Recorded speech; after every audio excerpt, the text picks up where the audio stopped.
ರಾತ್ರಿ ಮನೆಗೆ ಹೋದ ವಿರಾಟ್ ನೇರವಾಗಿ ತನ್ನ ರೂಮಿಗೆ ಹೋಗ್ತಾನೆ. ಅಲ್ಲಿ ಚಂದನ ಕಾಣಿಸ್ತಿದ್ದಾಗ ಸುತ್ತಲೂ ನೋಡಿ ಬಾಲ್ಕನಿಗೆ ಹೋಗ್ತಾನೆ. ಬಾಲ್ಕನಿ ಹತ್ರ ಹಿಂದಕ್ಕೆ ತಿರುಗಿ ಆಕಾಶದ ಕಡೆ ನೋಡ್ತಿರ್ತಾಳೆ ಚಂದನ.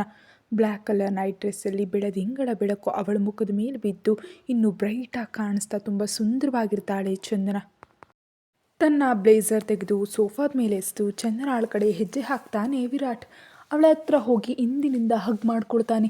ತನ್ನ ಹತ್ರ ಬಂದು ಹಾಗೆ ಹಿಡಿದುಕೊಳ್ಳೋ ಧೈರ್ಯ ವಿರಾಟ್ಗೆ ಬಿಟ್ಟರೆ ಯಾರಿಗೂ ಇಲ್ಲ ಅಂತ ತಿಳಿದಿದ್ದ ಚಂದನ ಸೈಲೆಂಟಾಗಿ ಹಾಗೆ ನಿಂತ್ಕೊಂಡಿರ್ತಾಳೆ. ಅವಳ ಭುಜದ ಮೇಲೆ ತಲೆ ಇಟ್ಟು ಕಣ್ಣು ಮುಚ್ಕೊಳ್ತಾನೆ. ಅವನ ಮುಖದಲ್ಲಿ ಎಷ್ಟು ಪೀಸ್ ಇದೆ ಅಂದರೆ ಅವನನ್ನು ನೋಡಿದ ಯಾರೂ ಕೂಡ ಹೇಳೋದಕ್ಕಾಗೋದಿಲ್ಲ. ಇವತ್ತು ಮಾರ್ನಿಂಗ್ ಅವನು ಇಬ್ಬರನ್ನ ಘೋರ ಅಂದರೆ ಘೋರವಾಗಿ ಕೊಂದ ಅಂತ. ಸ್ವಲ್ಪ ಹೊತ್ತಿನ ನಂತರ ಸಣ್ಣ ಸಣ್ಣದಾಗಿ ಭುಜದ ಮೇಲೆ ಮುತ್ಕೊಡಲು ಶುರು ಮಾಡ್ತಾನೆ. ಚಂದನಾಳಿಗೆ ಅರ್ಥ ಆಗ್ಬಿಡುತ್ತೆ ವಿರಾಟ್ ಏನು ಮಾಡ್ತಾನೆ ಅಂತ. ಆದರೂ ಕೂಡ ಏನೂ ಮಾತಾಡದೆ ರೈನಿಂಗನ್ನು ಗಟ್ಟಿಯಾಗಿಟ್ಕೊಂಡು ಹಾಗೆ ನಿಂತ್ಕೊಂಡಿರ್ತಾಳೆ. ಅವಳನ್ನು ತನ್ನ ಕಡೆ ತಿರುಗಿಸ್ಕೊಂಡು ಅವಳ ಕಣ್ಣುಗಳಲ್ಲಿ ನೋಡುತ್ತಾ ಚಂದನಾಳ ತುಟಿಗಳನ್ನ ತಲುಪ್ತಾನೆ ವಿರಾಟ್. ಕಣ್ಣು ಮುಚ್ಕೊಂಡು ತುಂಬ ಫ್ಯಾಷನ್ನಾಗಿ ಸಾಫ್ಟಾಗಿ ಕಿಸ್ ಮಾಡ್ತಿರ್ತಾನೆ ವಿರಾಟ್. ಚಂದನ ಹಾಗೆ ಸೈಲೆಂಟಾಗಿರ್ತಾಳೆ. ಆ ಕಿಸ್ಗೆ ಅಸಲು ರಿಯಾಕ್ಟ್ ಆಗೋದಿಲ್ಲ. 15 ನಿಮಿಷಗಳ ನಂತರ ಅವಳಿಗೆ ಉಸಿರು ಭಾರವಾಗುವ ಸಮಯದಲ್ಲಿ ಅವನ ಭುಜದ ಮೇಲೆ ಕೈ ಹಾಕಿ ಪ್ರೆಸ್ ಮಾಡ್ತಾಳೆ. ಆ ತಕ್ಷಣವೇ ಅವಳ ತುಟಿಗಳನ್ನ ಬಿಟ್ಟು ಕುತ್ತಿಗೆ ಹತ್ರ ಮುತ್ತಿಗಳ ಸುರಿಮಳೆಯನ್ನು ಸುರಿಸ್ತಾನೆ. ಗಟ್ಟಿಯಾಗಿ ಉಸಿರು ತೆಗೆದುಕೊಳ್ತಾ ಅವನ ಸುತ್ತ ಕೈ ಹಾಕ್ತಾಳೆ ಚಂದನ. ಇನ್ನು ಅವನಿಂದ ಆಗದೆ ಅವಳನ್ನು ಎತ್ಕೊಂಡು ಬೆಡ್ರೂಮ್ಗೆ ಕರ್ಕೊಂಡು ಹೋಗಿ ಬೆಡ್ ಮೇಲೆ ಮಲಗಿಸಿ ಅವಳ ಮೇಲೆ ಸೇರಿ ಮೈಯೆಲ್ಲ ಲೆಕ್ಕವಿಲ್ಲದಷ್ಟು ಮುತ್ತುಗಳನ್ನ ಕೊಡ್ತಾನೆ. ಎಷ್ಟು ಕಂಟ್ರೋಲ್ ಮಾಡ್ಕೊಳ್ಬೇಕು ಅಂತ ಅಂದ್ಕೊಂಡ್ರು ಅವನಲ್ಲಿನ ವೈಲ್ಡ್ನೆಸ್ ಹೈ ಆಗಿಬಿಡುತ್ತೆ. 4 ಗಂಟೆಗಳ ನಂತರ ಅವಳನ್ನು ಬಿಟ್ಟು ಅವಳ ತಲೆಯನ್ನು ತನ್ನ ಎದೆ ಮೇಲೆ ಇಟ್ಕೊಂಡು ಇಬ್ಬರಿಗೂ ಕೂಡ ಬ್ಲಾಂಕೆಟನ್ನು ಮುಚ್ಚಿ ಅವಳ ಸುತ್ತ ಕೈ ಹಾಕಿ ಕಣ್ಣು ಮುಚ್ಕೊಳ್ತಾನೆ ವಿರಾಟ್. ಮಾರ್ನಿಂಗ್ ಕಣ್ಣು ತೆರೆದು ಪಕ್ಕದಲ್ಲಿ ಮಲಗಿರೋ ವಿರಾಟ್ ಕಡೆ ನೋಡಿ ಕೆಳಗೆ ಬಿದ್ದಿರೋ ಅವನ ಶರ್ಟ್ ಹಾಕ್ಕೊಂಡು ಬೆಡ್ನಿಂದ ಕೆಳಗೆ ಇಳಿತಿದ್ದ ಚಂದನಾಳ ಕೈ ಹಿಡ್ಕೊಂಡು ತನ್ನ ಮೇಲೆ ಎಳೆದುಕೊಳ್ತಾನೆ ವಿರಾಟ್. ಗಾಬರಿಯಾಗಿ ಅವನ ಕಡೆ ನೋಡ್ತಾಳೆ. ವಿರಾಟ್ ಕಣ್ಣು ಮುಚ್ಕೊಂಡಿರ್ತಾನೆ. ಅವನಿಂದ ಬಿಡಿಸ್ಕೊಳ್ಬೇಕು ಅಂತ ತುಂಬ ಟ್ರೈ ಮಾಡ್ತಾಳೆ. ಆದರೂ ಅವಳಿಂದ ಆಗೋದಿಲ್ಲ. ಪ್ಲೀಸ್ ಬಿಡಿ ಅಂತ ಸಣ್ಣದಾಗಿ ಹೇಳ್ತಾಳೆ. ಆದರೂ ಕೂಡ ವಿರಾಟ್ ಏನು ಆನ್ಸರ್ ಬರೋದಿಲ್ಲ. ಗಟ್ಟಿಯಾಗಿ ಉಸಿರು ತೆಗೆದುಕೊಂಡು ಅವನ ಎದೆ ಮೇಲೆ ತಲೆ ಇಟ್ಕೊಂಡು ಹಾಗೆ ಕಣ್ಣು ಮುಚ್ಕೊಳ್ತಾಳೆ ಚಂದನ. ಅವಳು ಹಾಗೆ ಮಾಡಿದ ಕೂಡಲೇ ಹ್ಯಾಪಿ ಸ್ಮೈಲ್ ಬಂದು ಸೇರುತ್ತೆ ವಿರಾಟ್ನ ಮುಖದಲ್ಲಿ. ಚಂದನಾಳ ಕೂದಲಲ್ಲಿ ಕೈ ಹಾಕಿ ಸವರ್ತಾ ಇರ್ತಾನೆ. ವಿರಾಟ್ ಹಾಗೆ ಮಾಡಿದ್ರಿಂದ ಮತ್ತೆ ನಿದ್ರೆಗೆ ಜಾರ್ಬಿಡ್ತಾಳೆ ಚಂದನ. ಅವಳ ಕೆನ್ನೆ ಮೇಲೆ ಮುತ್ಕೊಟ್ಟು ಅವಳ ಕಡೆ ನೋಡ್ತಾ ಹಾಗೆ ಉಳಿದ್ಬಿಡ್ತಾನೆ ವಿರಾಟ್. 15 ನಿಮಿಷಗಳ ನಂತರ ವಿರಾಟ್ ಕಣ್ಣು ತೆರೆದು ಚಂದನಾಳ ಕಡೆ ನೋಡ್ತಾನೆ. ತುಂಬ ಕ್ಯೂಟಾಗಿ ಅವನ ಮೇಲೆ ಮಲಗಿರ್ತಾಳೆ. ಅವಳ ಕಡೆ ನೋಡುತ್ತಲೇ, ನನ್ನಿಂದ ನಿನ್ನನ್ನು ಯಾವಾಗಲೂ ದೂರ ಆಗೋದಕ್ಕೆ ಬಿಡೋದಿಲ್ಲ. ನೀನು ನನ್ನ ಲೈಫ್ಗೆ ಬಂದ ಮೇಲೆ ತುಂಬ ಹ್ಯಾಪಿಯಾಗಿದ್ದೀನಿ. ನಾನು ತುಂಬ ಪೀಸ್ ಆಗಿರುತ್ತೆ ನೀನು ನನ್ನ ಹತ್ರ ಇರುವಾಗ. ನನ್ನ ಸೇಡಿಗಾಗಿ ನಾನು ನಿನ್ನನ್ನು ನನ್ನ ಹತ್ತಿರಕ್ಕೆ ಕರ್ಕೊಂಡು ಬಂದೆ. ಆದರೆ ಈಗ ನೀನು ನನ್ನ ಅಣುವಿನಲ್ಲೂ ಸೇರಿಬಿಟ್ಟಿದೆಯಾ. ನಿನ್ನನ್ನು ಬಿಟ್ಟು ನಾನು ಅಸಲು ಇರೋದಕ್ಕೆ ಆಗೋದಿಲ್ಲ ಅಂತ ಅವಳನ್ನು ಜಾಗರೂಕತೆಯಿಂದ ಪಕ್ಕದಲ್ಲಿ ಮಲಗಿಸಿ ಅವಳ ಹಣೆ ಮೇಲೆ ಮುತ್ಕೊಟ್ಟು ಜಿಮ್ ರೂಮ್ಗೆ ಹೋಗ್ಬಿಡ್ತಾನೆ ವಿರಾಟ್. ಜಿಮ್ ಮಾಡಿ ಬಂದು ವಿರಾಟ್ಗೆ ಚಂದನ ಇನ್ನೂ ಮಲಗಿದ್ರಿಂದ ಅವಳನ್ನು ನೋಡಿ ವಾಶ್ರೂಮ್ಗೆ ಹೋಗ್ಬಿಡ್ತಾನೆ. ಫ್ರೆಶ್ ಆಗಿ ಹೊರಗೆ ಬಂದು ಅವಳ ಹತ್ರ ಹೋಗಿ ಪಕ್ಕದಲ್ಲಿ ಕೂತು ವೇಕಪ್ ಸ್ವೀಟ್ ಆರ್ಟ್ ಅಂತ ಅವಳ ಕಿವಿ ಮೇಲೆ ಬೈಟ್ ಮಾಡ್ತಾನೆ ವಿರಾಟ್. ಕಣ್ಣು ತೆರೆದು ಅವನ ಕಡೆ ಕೋಪವಾಗಿ ನೋಡ್ತಾಳೆ ಚಂದನ. ಹೀಗೆನಾ ನಿದ್ರೆಯಿಂದ ಎಪ್ಸೋದು ಅಂತ ಕೋಪವಾಗಿ ಕೇಳ್ತಾಳೆ. ನಾನು ಹೀಗೆ ಮಾಡ್ತೀನಿ ಸ್ವೀಟ್ ಆರ್ಟ್. ನಾನು ಫಸ್ಟ್ ನಿದ್ರೆಯಿಂದ ಎದ್ದು ಹೋಗ್ತಿದ್ದಾಗ ನೀವೇ ನನಗೆ ಮತ್ತೆ ನಿಮ್ಮ ಮೇಲೆ ಮಲಗಿಸಿ ಜೋ ಹೇಳಿದ ಕೂಡಲೇ ಮತ್ತೆ ನಾನು ನಿದ್ರೆ ಹೋದೆ. ಇದರಲ್ಲಿ ನನ್ನ ತಪ್ಪೇನಿದೆ ಅಂತ ತುಂಬ ಕ್ಯೂಟಾಗಿ ಕೇಳ್ತಾಳೆ ಚಂದನ. ಪ್ರೀತಿಯಿಂದ ಅವಳ ಕಡೆ ನೋಡ್ತಾ, ಈಗ ನೀನು ಬೆಡ್ ಇಳಿದು ಫ್ರೆಶ್ ಆಗೋದಕ್ಕೆ ಹೋಗದಿದ್ದರೆ ನಾನು ನಿನ್ನನ್ನು ಕಿಸ್ ಮಾಡ್ತೀನಿ. ಆ ತಕ್ಷಣವೇ ಬೆಡ್ ಇಳಿದು ನಿಂತು ನಾನು ಎದ್ದೆ ಅಂತ ಅಲ್ಲಿಂದ ಸ್ಪೀಡಾಗಿ ವಾಶ್ರೂಮ್ಗೆ ಓಡಿ ಹೋಗ್ತಾಳೆ.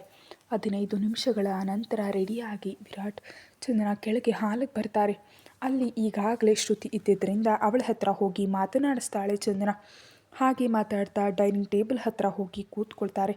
ಚಂದನ ಪಕ್ಕದಲ್ಲಿ ಶ್ರುತಿ ಕುಳಿತುಕೊಳ್ಳೋದು ವಿರಾಟ್ಗೆ ನಿಜಕ್ಕೂ ಇಷ್ಟ ಆಗೋದಿಲ್ಲ. ಆದರೆ ತಪ್ಪದೆ ತನ್ನನ್ನು ತಾನು ಕಂಟ್ರೋಲ್ ಮಾಡ್ಕೊಳ್ತಾನೆ. ಬ್ರೇಕ್ಫಾಸ್ಟ್ ಮಾಡ್ತಾ ವಿರಾಟ್ನ ಕಡೆ ನೋಡಿ, ಅಣ್ಣ ನಾನು ಅದಕ್ಕೆ ಶಾಪಿಂಗ್ ಕರ್ಕೊಂಡು ಹೋಗಬೇಕು ಅಂತ ಅಂದ್ಕೊಳ್ತಿದ್ದೀನಿ, ಪ್ಲೀಸ್ ಕಳಿಸು ಅಂತ ಕೇಳ್ತಾಳೆ ಶ್ರುತಿ. ಪ್ಲೀಸ್ ಅಣ್ಣ, 3 ದಿನಗಳಲ್ಲಿ ನನ್ನ ಎಂಗೇಜ್ಮೆಂಟ್ ಇದೆ, ಇಲ್ಲಿವರೆಗೆ ಶಾಪಿಂಗ್ ಮಾಡಿಲ್ಲ, ಪ್ಲೀಸ್ ಕಳಿಸು ಅಂತ ತುಂಬ ಬೇಡ್ಕೊಳ್ತಾಳೆ. ವಿರಾಟ್ ಚಂದನಾಳ ಕಡೆ ನೋಡ್ತಾನೆ. ತುಂಬ ಆಸೆಯಿಂದ ಅವನ ಕಡೆ ನೋಡ್ತಾ ಇರ್ತಾಳೆ ಚಂದನ. ದೇವ್ರೇ ಪ್ಲೀಸ್ ದೇವ್ರೇ ಈ ರಾಕ್ಷಸ ಒಪ್ಕೊಳ್ಳುವಂತೆ ಮಾಡು ಅಂತ ತನ್ನೊಳಗೆ ಬೇಡ್ಕೊಳ್ತಾ ಸ್ವಲ್ಪ ಸಮಯ ಕಳಿಬೇಕು ಅಂತಿದೆ, ಪ್ಲೀಸ್ ಪರ್ಮಿಷನ್ ಕೊಡಿ ಅಂತ ಹಾಗೆ ಹೇಳ್ತಾ ಹೋಗ್ತಾಳೆ. ಚಂದನ ಅಂದ್ಕೊಂಡಿದ್ದು ಎಲ್ಲವೂ ಹೇಳಿದ ಮೇಲೆ ಗಟ್ಟಿಯಾಗಿ ಉಸಿರು ತೆಗೆದುಕೊಂಡು ವಿರಾಟ್ನ ಕಡೆ ನೋಡ್ತಾಳೆ. ಅವನಿಗೆ ನಿಖಿಲ್ ಹೇಳಿದ ಮಾತು ನೆನಪಾಗುತ್ತೆ. ಚಂದನಾಳನ್ನು ಅಷ್ಟೊಂದು ಕೈದಿಯಂತೆ ಇಡಬೇಡ, ಸ್ವಲ್ಪ ಫ್ರೀಡಮ್ ಕೊಡು, ನಿನ್ನನ್ನು ಬಿಟ್ಟೆಲ್ಲಿಗೂ ಹೋಗೋದಿಲ್ಲ ಅಂತ ನಿಖಿಲ್ ಹೇಳಿದ ಮಾತು ನೆನಪಾದ ಕೂಡಲೇ ಚೇರ್ನಿಂದೆದ್ದು ಚಂದನಾಳ ಹತ್ರ ಹೋಗಿ, ನಾನು ನಿನಗೆ ಪರ್ಮಿಷನ್ ಕೊಡ್ತಿದ್ದೀನಿ, ಬಟ್ ನೀನು ನನ್ನಿಂದ ಯಾವಾಗಲೂ ಕೂಡ ದೂರ ಹೋಗಬಾರ್ದು, ಓಕೆನಾ ಅಂತ ಅವಳ ಕಣ್ಣುಗಳಲ್ಲಿ ನೋಡ್ತಾ ಹೇಳ್ತಾನೆ ವಿರಾಟ್. ಪಕ್ಕಾ ಪ್ರಾಮಿಸ್, ನಾನು ನಿಮ್ಮನ್ನು ಬಿಟ್ಟು ಎಲ್ಲಿಗೂ ಹೋಗೋದಿಲ್ಲ, ಅಸಲು ನಿಮ್ಮಿಂದ ದೂರ ಹೋಗೋ ಯೋಚನೆ ಕೂಡ ನನ್ನ ಮೈಂಡ್ನಲ್ಲಿಲ್ಲ, ಬರೋದೂ ಇಲ್ಲ ಅಂತ ಗಬಗ್ಬ ಅಂತ ಹೇಳಿಬಿಡ್ತಾಳೆ ಚಂದನ. ಗುಡ್ ಅಂತ ಚಂದನಾಳನ್ನು ಹಗ್ ಮಾಡಿಕೊಂಡು, ನಿನ್ನ ಫ್ರೆಂಡ್ನ ಕರೆಸ್ಕೊ, ಆದರೆ ನಿನ್ನ ಫ್ರೆಂಡ್ಗಳಿಂದ ನೀನು ನನ್ನನ್ನು ಇಗ್ನೋರ್ ಮಾಡಬಾರ್ದು, ಓಕೆನಾ, ನೋಡಿ ಪ್ಲೀಸ್ ಪ್ಲೀಸ್ ಅಂತ ಒಳಗೊಳಗೆ ದೇವರಿಗೆ ಪ್ರಾರ್ಥನೆ ಮಾಡ್ಕೊಳ್ತಾಳೆ ಚಂದನ. 2 ನಿಮಿಷಗಳ ನಂತರ ಚೆನ್ನಾಗಿ ಓದಿಸಿ ಓಕೆ ಕರ್ಕೊಂಡು ಹೋಗು, ಬಟ್ ಗಾರ್ಡ್ಸ್ಗಳಿರ್ತಾರೆ ನಿಮ್ಮೊಂದಿಗೆ ಅಂತ ವಿರಾಟ್ ಮಾತಿಗೆ ಹ್ಯಾಪಿ ಸ್ಮೈಲ್ ಬಂದು ಸೇರುತ್ತೆ ಚಂದನಾಳ ಮುಖದ ಮೇಲೆ. ಚಂದನಾಳ ಮುಖದಲ್ಲಿ ಸ್ಮೈಲ್ ನೋಡಿ ತುಂಬ ಹ್ಯಾಪಿಯಾಗಿ ಅನಿಸುತ್ತೆ ವಿರಾಟ್ಗೆ. ಓಕೆ ಅದಕ್ಕೆ ನಾನು ಹೊರಗೆ ಕಾರ್ನಲ್ಲಿ ವೆಯ್ಟ್ ಮಾಡ್ತಿರ್ತೀನಿ, ನೀನು ಬೇಗ ಬಾ ಅಂತ ಶ್ರುತಿ ಹೊರಗೆ ಹೋಗ್ಬಿಡ್ತಾಳೆ. ವಿರಾಟ್ನ ಕಡೆ ನೋಡ್ತಾ, ನಾನು ನನ್ನ ಫ್ರೆಂಡ್ ತನುಜಾಳನ್ನು ಕೂಡ ಕರಿಬೋದಾ ಅಂತ ಸಣ್ಣದಾಗಿ ಕೇಳ್ತಾಳೆ. ಕೋಪವಾಗಿ ಅವಳ ಕಡೆ ನೋಡ್ತಾನೆ ವಿರಾಟ್. ನನ್ನ ಫ್ರೆಂಡ್ ತನುಜಾ ನಿಮಗೆ ಗೊತ್ತಿದೆ ಅಲ್ವಾ, ಮೊನ್ನೆ ನಾನು ಮಾತಾಡಿದೆ ಅಲ್ವಾ ನಿಮ್ಮ ಫೋನ್ನಿಂದ, ಈಗ ನಮ್ಮ ಕಾಲೇಜ್ನಲ್ಲಿ ಜಾಯ್ನ್ ಆಗಿದ್ದಾಳೆ, ಅವಳು ನನ್ನ ಬೆಸ್ಟ್ ಫ್ರೆಂಡ್, ಮತ್ತು ನಾನು ಅವಳನ್ನ ಶ್ರುತಿ ಮದುವೆಗೆ ಇನ್ವೈಟ್ ಮಾಡಬೇಕು ಅಂತ ಅಂದ್ಕೊಳ್ತಿದ್ದೀನಿ, ನನಗೆ ಅವಳನಿಗೆ ಸ್ವಲ್ಪ ಸಮಯ ಕಳಿಬೇಕಂತ ಇದೆ ಹೇಳ್ತಾಳೆ ಚಂದನ. ಓಕೆ ಕಳಿಸು ಅಂತ ತಲೆ ಆಡಿಸ್ತಾನೆ ವಿರಾಟ್. ಓಕೆ ಟೇಕ್ ಕೇರ್ ಅಂತ ಅವಳ ಕೆನ್ನೆ ಮೇಲೆ ಮುತ್ಕೊಟ್ಟು ಹೊರಗೆ ಹೋಗ್ಬಿಡ್ತಾನೆ ವಿರಾಟ್. ಅಮ್ಮಯ್ಯ ರಾಕ್ಷಸ ಪರ್ಮಿಷನ್ ಕೊಟ್ಬಿಟ್ಟ ಅಂತ ಸ್ಪೀಡಾಗಿ ಹೊರಗೆ ಶ್ರುತಿಯೊಂದಿಗೆ ಶಾಪಿಂಗ್ ಮಾಡೋದಕ್ಕೆ ಹೋಗ್ತಾಳೆ. ಬಂಟಿ ಬಬ್ಲು ಕೂಡ ಅವರ ಹಿಂದೆ ಫಾಲೋ ಆಗ್ತಾರೆ. ಶ್ರುತಿ ಚಂದನ ಶಾಪಿಂಗ್ ಮಾಲ್ಗೆ ಹೋಗಿ ಹ್ಯಾಪಿಯಾಗಿ ಶಾಪಿಂಗ್ ಮಾಡ್ಕೊಳ್ತಾ ಇರ್ತಾರೆ. ಆಗಲೇ ಅಲ್ಲಿಗೆ ತನುಜಾ ಕೂಡ ಬಂದಿದ್ದರಿಂದ ಶ್ರುತಿಗೆ ತನ್ನ ಬೆಸ್ಟ್ ಫ್ರೆಂಡ್ ಅಂತ ಪರಿಚಯ ಮಾಡ್ತಾಳೆ ಚಂದನ. ತುಂಬ ಬೇಗನೆ ಅವರು ಮೂವರು ತುಂಬ ಕ್ಲೋಸ್ ಆಗಿಬಿಡ್ತಾರೆ.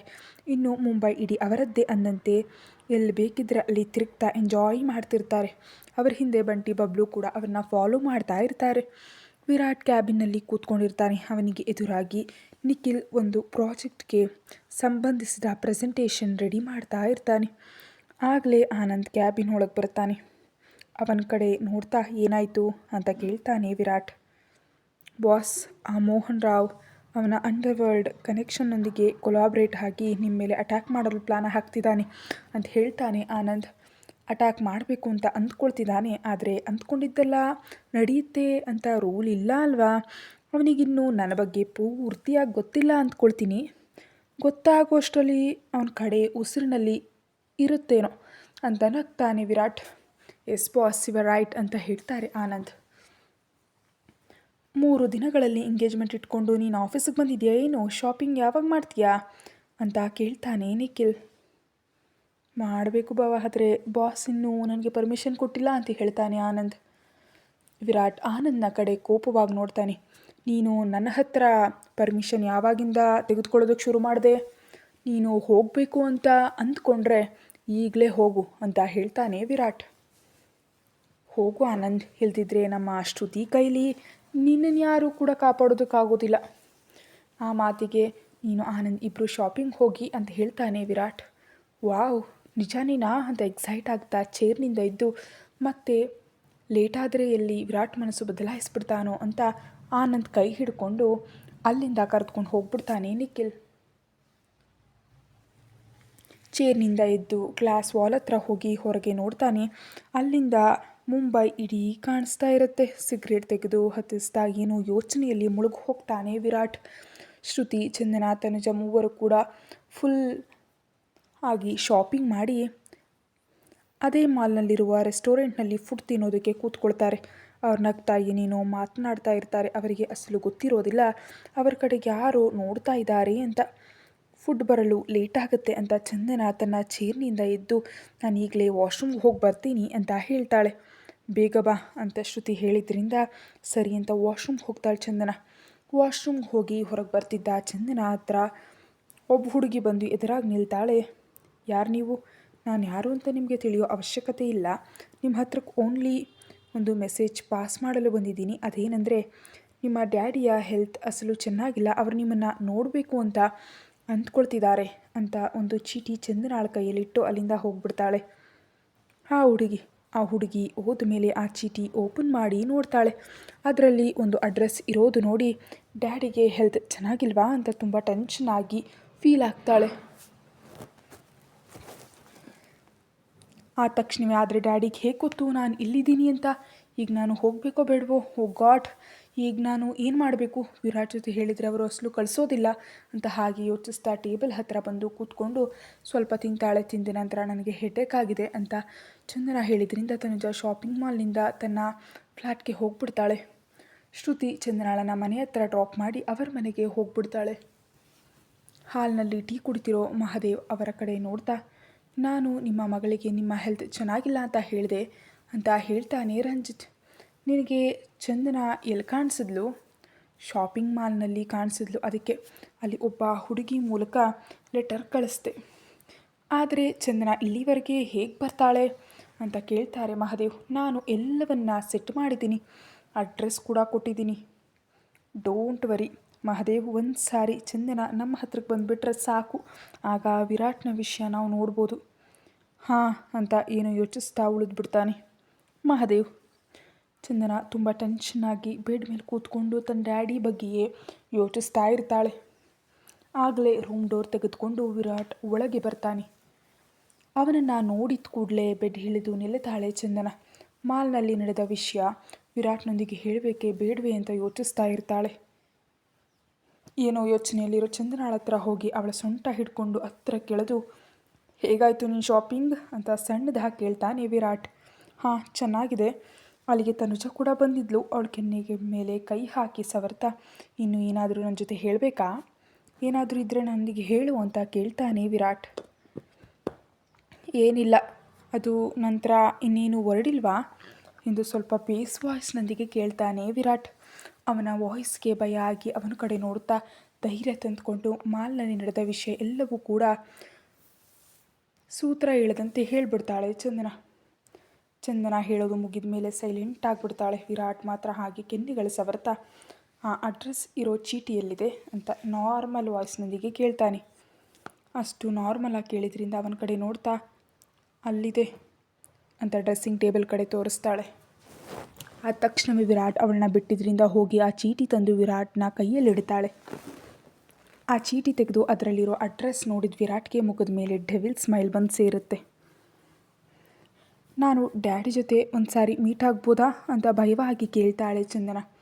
ಆ ಮಾತಿಗೆ ಅವಳ ಕೈ ಹಿಡ್ಕೊಂಡು ಹತ್ರ ಕೆಳೆದು, ನಾನು ಹೇಳಿದೆ ಅಲ್ವಾ ನಾನಿಂದ ದೂರ ಹೋಗಬೇಕು ಅಂತ, ಅಸಲು ಅಂದ್ಕೊಳ್ಬೇಡ ಅಂತ ಎಂದು ಕೋಪವಾಗಿ ಅವಳ ಕಡೆ ನೋಡ್ತಾನೆ. ನಾನು ನಿಮ್ಮನ್ನು ಬಿಟ್ಟು ಹೋಗಬೇಕು ಅಂತ ಅಂದ್ಕೊಳ್ತಿಲ್ಲ, ಜಸ್ಟ್ ಡ್ಯಾಡಿಯನ್ನು ನೋಡಿ ಮತ್ತೆ ಬಂದುಬಿಡ್ತೀನಿ.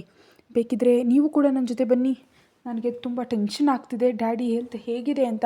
ಪ್ರಾಮಿಸ್, ನಾನು ಮತ್ತೆ ಬಂದುಬಿಡ್ತೀನಿ ಅಂತ ಹೇಳ್ತಾಳೆ ಚಂದನ. ನೀನು ನಾನು ಅಂದ್ಕೊಂಡಿದ್ದಕ್ಕಿಂತ ತುಂಬ ಇನ್ನೋಸೆಂಟ್ ಚಂದನ ಅಂತ ಮನಸ್ಸಿನಲ್ಲಿ ಅಂದ್ಕೊಂಡು, ನೀನು ಎಲ್ಲಿಗೂ ಹೋಗುವ ಅವಶ್ಯಕತೆ ಇಲ್ಲ, ನಿಮ್ಮ ಡ್ಯಾಡಿ ಏನೂ ಆಗಿಲ್ಲ, ತುಂಬ ಫಿಟ್ಟಾಗಿದ್ದಾರೆ ಅವರು ಅಂತ ಹೇಳ್ತಾನೆ ವಿರಾಟ್. ಆ ಮಾತಿಗೆ ಸೈಲೆಂಟ್ ಆಗಿಬಿಡ್ತಾಳೆ ಚಂದನ. ಯಾಕಂದರೆ ವಿರಾಟ್ನೊಂದಿಗೆ ವಾದಿಸಿ ಗೆಲ್ಲುವಷ್ಟು ಸಾಹಸ ಧೈರ್ಯ ಅವಳಲ್ಲಿ ಇರೋದಿಲ್ಲ. ಅದಕ್ಕೆ ಸಣ್ಣಗೆ ತಲೆ ಆಡಿಸ್ಬಿಡ್ತಾಳೆ. ಚಂದನಾಳನ್ನು ಬೆಡ್ ಮೇಲೆ ಕೂರಿಸಿ ಡಿನ್ನರ್ ಮಾಡಿದ್ಯಾ ಅಂತ ಕೇಳ್ತಾನೆ ವಿರಾಟ್. ಅವನ ಕಡೆ ನೋಡಿ ಇಲ್ಲ ಅಂತ ಹೇಳ್ತಾಳೆ. ಗಟ್ಟಿಯಾಗಿ ಉಸಿರು ತೆಗೆದುಕೊಂಡು ನಾನು ಈಗಲೇ ಬರ್ತೀನಿ ಅಂತ ರೂಮ್ನ ಹೊರಗೆ ಹೋಗ್ಬಿಡ್ತಾನೆ ವಿರಾಟ್. 10 ನಿಮಿಷಗಳ ನಂತರ ಫುಡ್ ಪ್ಲೇಟ್ ತೆಗೆದುಕೊಂಡು ಬಂದು ಕಾಫಿ ಟೇಬಲ್ ಮೇಲಿಟ್ಟು ಸೋಫಾದಲ್ಲಿ ಕೂತ್ಕೊಂಡು ಚಂದನಾಳನ್ನು ತನ್ನ ಹತ್ರ ಬರೋದಕ್ಕೆ ಕರೀತಾನೆ. ಅವನ ಹತ್ರ ಹೋದ ಚಂದನಾಳನ್ನು ತನ್ನ ಮಡಿಲಿನಲ್ಲಿ ಕೂರಿಸ್ಕೊಂಡು ಫುಡ್ಡನ್ನು ತಿನ್ನಿಸ್ತಾನೆ. ಅವನು ತಿನ್ನಿಸ್ತಾ ಇದ್ದರೆ ಬುದ್ಧಿವಂತಿಕೆಯಿಂದ ತಿಂದುಬಿಡ್ತಾಳೆ. ತುಂಬ ನಾರ್ಮಲ್ ಆಗಿರೋ ಅವನ ಮುಖದ ಕಡೆ ನೋಡುತ್ತಾ, ಹಾಗಲಕಾಯಿಯಂತೆ ಕಹಿಯಾಗಿರುವ ಈ ಮುಖ ಇವತ್ತು ಹನಿಯಂತೆ ಸಿಹಿಯಾಗಿ ಹಾಕಿದೆ ಅಂತ ಯೋಚಿಸ್ತಾ ಫುಡ್ ಫಿನಿಶ್ ಆದಮೇಲೆ ನನಗೆ ನಿದ್ರೆ ಬರ್ತಿದೆ ಅಂತ ಚಂದನ ಹೇಳಿದ್ರಿಂದ ಅವಳಿಗೆ ವಾಟರ್ ಕುಡಿಸಿ ಹೋಗಿ ಮಲಗು ಅಂತ ಹೇಳ್ತಾನೆ ವಿರಾಟ್. ಆದ ತಕ್ಷಣವೇ ನಂಬೋದಕ್ಕಾಗದಂತೆ ಅವನ ಕಡೆ ನೋಡ್ತಾಳೆ. ಏನಾಯಿತು? ಇದೇನು ಪ್ರತಿದಿನ ರಾತ್ರಿ ಅಂತೇನು ಹೇಳಲು ಆಗದೆ ಸೈಲೆಂಟ್ ಆಗಿಬಿಡ್ತಾಳೆ. ಅವಳ ಕಡೆ ನೋಡ್ತಾ, ಇವತ್ತು ನೀನು ತುಂಬ ಟಯರ್ಡ್ ಆಗಿದೆಯಾ, ಸೊ ನಿನ್ನ ಕೋರಿಕೆ ನಾಳೆ ತೀರಿಸ್ತೀನಿ ಅಂತ ಸೈಡ್ ಸ್ಮೈಲ್ನೊಂದಿಗೆ ಹೇಳ್ತಾನೆ ವಿರಾಟ್. ಇಲ್ಲ, ನನಗಂಥ ಕೋರಿಕೆಗಳೇನಿಲ್ಲ, ನಾನು ಕ್ಯಾಶುವಲಾಗಿ ಹೇಳಿದೆ ಅಷ್ಟೇ ಅಂತ ಬೆಡ್ ಮೇಲೆ ಹೋಗಿ ಮಲಕ್ಕೊಂಡು ತುಂಬಿದಂತೆ ದುಪ್ಪಟ್ಟವನ್ನು ಹೊತ್ಕೊಂಡು ಬಿಡ್ತಾಳೆ ಚಂದನ. ಸಣ್ಣಗೆ ಅಲ್ಲಿಂದ ಹೊರಗೆ ಹೋಗಿಬಿಡ್ತಾನೆ ವಿರಾಟ್.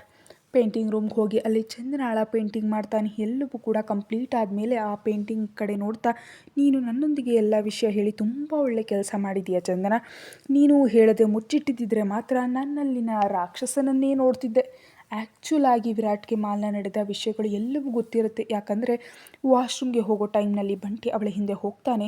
ಚಂದನ ಹೊರಗೆ ಬಂದ ಮೇಲೆ ಅವಳೊಂದಿಗೆ ಮಾತನಾಡಿದ ಹುಡುಗಿಯನ್ನು ನೋಡ್ತಾ ಅವರು ಮಾತನಾಡ್ತಿದ್ದಾರೆ ಅಂತ ಸೈಲೆಂಟಾಗಿ ಇರ್ತಾನೆ. ಆ ಹುಡುಗಿ ಅಲ್ಲಿಂದ ಹೋದ್ಮೇಲೆ ವಿರಾಟ್ಗೆ ಕಾಲ್ ಮಾಡಿ ಡೀಟೇಲಾಗಿ ವಿಷಯವನ್ನು ಪಾಸ್ ಮಾಡ್ತಾನೆ ಬಂಟಿ. ವಿರಾಟ್ ಹೇಳಿದ್ರಿಂದ ಆ ಹುಡುಗಿಯನ್ನು ಕೂಡ ಕಿಡ್ನ್ಯಾಪ್ ಮಾಡಿಬಿಡ್ತಾನೆ ಬಂಟಿ. ಈಗ ವಿರಾಟ್ ತುಂಬ ಹ್ಯಾಪಿಯಾಗಿದ್ದಾನೆ. ಯಾಕಂದರೆ ಚಂದನ ತನ್ನೊಂದಿಗೆ ಯಾವ ವಿಷಯವೂ ಮುಚ್ಚಿಡದೆ ಎಲ್ಲ ನಿಜಗಳನ್ನ ಹೇಳಿದ್ದಕ್ಕೆ. ಆಫೀಸ್ನಲ್ಲಿ ಬಂದಾಗಲೇ ಅಂದ್ಕೊಂಡ, ಇವತ್ತು ಚಂದನ ತನ್ನ ಹತ್ರ ನಿಜ ಮುಚ್ಚಿಟ್ರೆ ನನ್ನ ಅಸಲು ರೂಪ ತೋರಿಸ್ತೀನಿ ಅಂತ. ಆದರೆ ಚಂದನ ಹಾಗೆ ಮಾಡದೆ ನಿಜ ಹೇಳಿದ್ದಕ್ಕೆ ತುಂಬ ತುಂಬ ಹ್ಯಾಪಿಯಾಗಿದ್ದಾನೆ. ಅದಕ್ಕೆ ತನ್ನ ಕೈಗಳಿಂದಲೇ ಅವಳಿಗೆ ತಿನ್ನಿಸ್ದ ವಿರಾಟ್. ಕತೆ ಮುಂದುವರಿಯುತ್ತೆ. Thank you.